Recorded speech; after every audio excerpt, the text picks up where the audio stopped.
निवडणुकींच्या खर्चावर शिंदे सेनेच्या आमदारांनी खळबळजनक दावा केलाय। स्थानिक स्वराज्य संस्थांच्या निवडणुका आता सोप्या राहिलेल्या नाहीत। या निवडणुकांमध्ये 3-3 कोटी रुपयांपर्यंत खर्च होतो असा दावा आमदार संजय गायकवाडांनी केलाय। तर संजय गायकवाड सत्य बोलले, त्यांच्या पोटातलं ओठावर आलं अशी टीका विजय वडेट्टीवारांनी केली।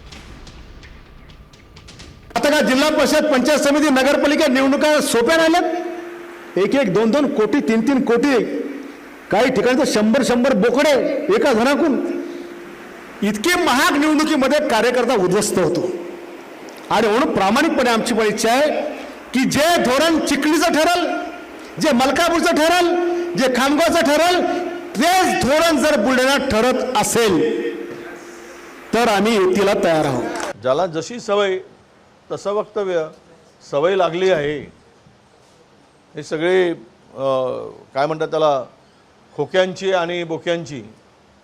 तर ते खोके आणि बोके, बोके म्हणजे बोकडं, दोघांची सवय लागल्याच्या तोंडून दुसरं काय निघणार आहे? तेच निघणार। आणि त्यामुळं त्यांच्या पोटात जे होतं ते ओटात आलं। संजय गायकवाड कधी कधी सत्य बोलतो आणि सत्य बोलून सत्य करतो।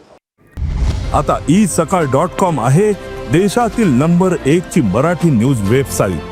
प्रत्येक अपडेटसाठी isakal.com ला नक्की भेट द्या।